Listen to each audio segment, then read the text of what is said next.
Hello everyone, welcome back to That One FNaF Guy. Now seeing the title and thumbnail, you may think, FNaF Guy, you really are stretching this out. And my response to that is, yes I am. But this video isn't entirely useless. It offers some insight you otherwise wouldn't find anywhere else. So, this video will be split up into some extra info which has been released or some that I missed in the original video, interviews that the actors did, opinions of it by other content creators, and of course theories about the machine. This video is best watched if you've already seen the Ultimate Guide Part 1, but it's not exactly necessary. Feel free to skip to whichever sections you are interested in. So without further ado, let's dive into the first section, which is the info.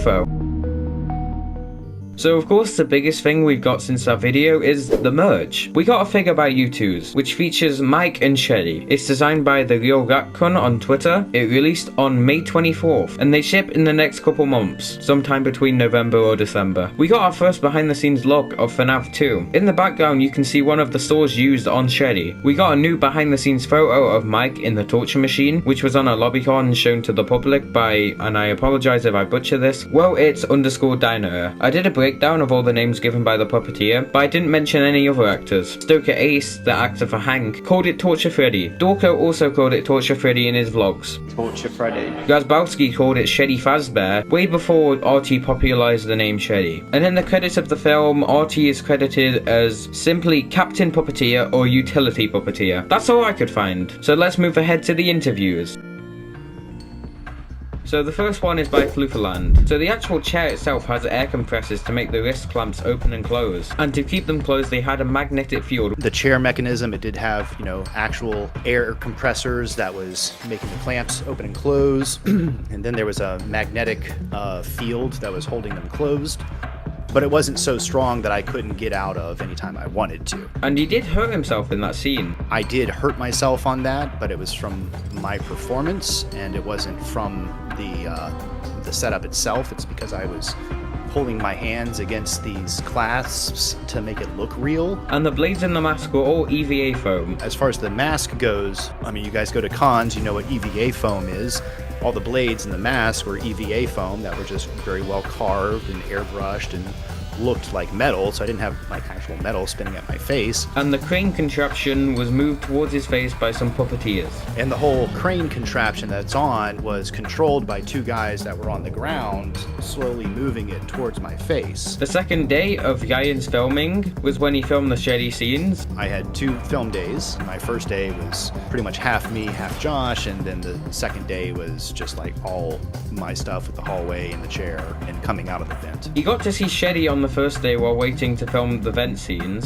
Yeah, actually I got to see it on the first day when I was filming the vent stuff. That's all for that interview. Moving on to Sweemy Boy's interview. He talks about his cut scene. Your scene got cut a decent amount, correct? I wouldn't say a decent amount, but there is one shot at least that got cut. And it was being drugged down the hallway after trying to escape through the gated door there. And yeah, it was quite a setup. I mean, we spent maybe 40 minutes on it or so figuring it out because they had to actually like strap my legs to like the dolly that the camera was on and like pull me down off the way while the camera's like pointed down at me.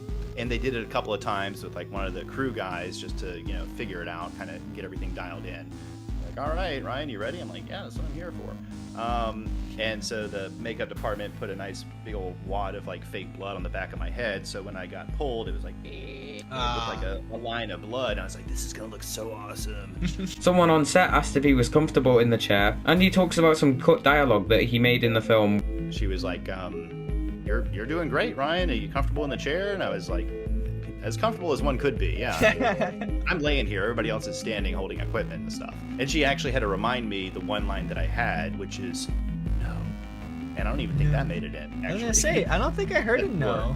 Yeah, I also gave a please not like this line, because I just love that phrase, and they just decided to cut that out. That's all for Sweemy Boy's interviews. Moving on to Aor's interview. He spoke to Barty about the torture machine. Yeah, I actually recently connected with the guy on Twitter who is in control of like the blades and some of the stuff, and there's some photos of him. You can see he's got kind of like a little model airplane remote control, but he was working the saw, and there were actually like 2 guys on the ground that were like pushing manually they were pushing the whole crane towards me. He could feel the wind spinning off the blades at one point. It got pretty darn close. I could feel the wind coming off the blades. He filmed his video of casting in November 2022. November 21st, 2022 is the date that I have on those videos. Moving on to the interviews that RT Esposito did. This one is made by Sounds Scary, a horror talk show. He calls it the torture chair. Well, any of the bears I play. I play Freddy, I play Golden Freddy,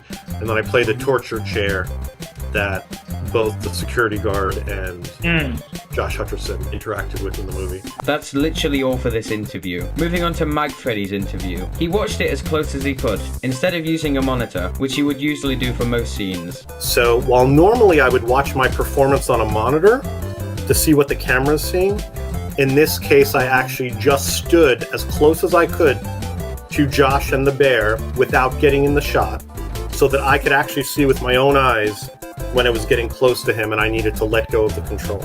Golden Freddy was easier to do than Shreddy Fazchair. Easy to do was the torture machine or Golden Freddy?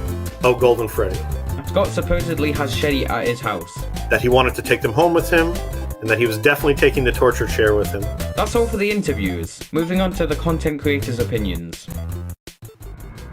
To me, I always thought that the torture machine was a really interesting implementation into the FNaF franchise. After watching the movie and reading the book, it always got me thinking if we'll ever see more of it, and maybe to see how it was made. But to me overall, I think it is a really cool addition to the franchise, and even in my opinion, taking #1 over the scuba mechanic from Sister Location. My opinion on Shreddy Fazchair or Torture Freddy or whatever, I just feel like it's such a cool concept to put in a film like this and really demonstrates William Afton's more sadistic side. Taking that classic line from the first game, forcefully stuff you inside a Freddy Fazbear suit, and putting their own Saw-inspired John Kramer twist to it.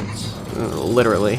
Torture Freddy, or Shreddy Fazchair as a lot of fandom has nicknamed them, is fairly fascinating in what they are, as obviously its main purpose is to act as the movie's way of implying Williams' experiments on life and death in a more direct visual showcase. Though there's also a full-body version of the character as well, which has a lot of mystery to who they originally were before they were modified. Torture Freddy is also one of the gorier scenes we get in the FNaF movie, and also one of the gorier scenes we get in FNaF. If you really think about it, most of the most gruesome scenes we get, like the Spring Lock incident or Charlie's death, are shown in the form of 8-bit minigames, so to see this was a pretty cool addition. Also, I mean, you know, with a name like Shreddy Fazchair, that's an automatic S tier in my opinion. My opinion on Shreddy? Well, I think he's badass. Like, dude, have you seen them saws? Like, Blumhouse cooked with this design. Like, I love him. He's so cool. Top 3 best movie characters. And Loki, I'd be terrified too. Plus, he makes the best figure. Blumhouse did terrifically with this design. It's interesting because the first game didn't have like an actual by design torture device. It was always the animatronics would just stuff you into an empty suit because they thought you were an exoskeleton. Whereas this is like actually made for this purpose. Like there's no other reason for it to operate this way. So it's going to be interesting to see if any future movies give any extra context for why this thing exists, or if it's just, no, it's just a torture device, get over it. So Shreddy Fazchair, I'll be completely honest, I think it's kinda stupid. Not gonna lie. I think the torture machine is good because it tortures, which is its purpose, and it could also serve for a Shreddy's collaboration. I think, honestly, the Torture Freddy chair is a really cool concept, and it kind of shows a darker side in the FNaF movie, and kind of like in the FNaF universe overall. I really hope they find a way to bring the Torture Freddy suit, or find another form of it to bring it into the games, or they find a way to at least explore that more dark side of the FNaF, because I really like what's kind of like super dull, green-colored, very withered-looking suit. It doesn't look like a traditional Freddy suit. It looks really old, like Fredbear's era maybe, or even before that. We don't even really know. But overall, I think the Torture Freddy chair should be explored more. A really cool concept, and I hope they show us a full suit eventually. I think Shreddy Fazchair is super cool and unique. The design of a Freddy mask slicing your face apart is gruesome yet so exhilarating. I love that they included it in the movie, and I really hope it's used for future movies. My only issue is I think Mike escapes from it a bit too easily, but other than that, it's super cool, super scary, I love it. The Torture Machine, I believe, was such an amazing way to start the FNaF movie. It shows the creative liberties taken by Blumhouse while expanding on the twisted creations of Afton that we've seen in the likes of the Scooper, but here we see a machine built specifically to torture its victims, which highlights just how evil Afton really is. I think the torture machine from the FNaF movie was pretty cool, you know, sitting in the cinema and seeing that, like, saw device type thing was pretty scary, I have to be honest with you. Yeah. So it seems to be pretty well received. That wraps up everyone's sections. Massive thanks to everyone who went out of their way to record lines for this video. And I'll be handing it off to Kino now. Take it away, Kino. Hey everyone, I am back on another Shreddy Fazchair video. Why do we have so much Shreddy content these days? Anyway, I've been summoned to do the theory section yet again. Shreddy Fazchair has a lot of lore, and there are many secrets that need to be discovered. I am going to try and find out some of those secrets. This is not Secret of the Mimic. This is Secret of Shreddy Fazchair. Get your bowl of Shreddies and let's get ready to discover the lore of Shreddy. Okay, so the new theory that I have about Shreddy actually comes from the games, right? In FNaF 1, in Parts and Service, we can see an endoskeleton sitting on the work table, just a normal endo. But say if we get jump scared in FNaF 1 and die, we are shown a game over screen of our lifeless body in a Shreddy Fazbear suit sitting in the exact same position that endoskeleton was sitting in. Could this simply be an old Freddy Fazbear suit that we're stuffed in? Now let's take a look at the new FNaF movie. We got Shreddy Fazchair in Parts of Service. Shreddy is used to kill the night guards or stuff them into suits. However, in a draft R-rated screenplay of the movie, the night guards' eyes were originally meant to pop out of Shreddy's eye sockets, just like the game over screen in FNaF 1. That's a weird comparison, isn't it? Well, I think it's intentional, to be fair. Okay, so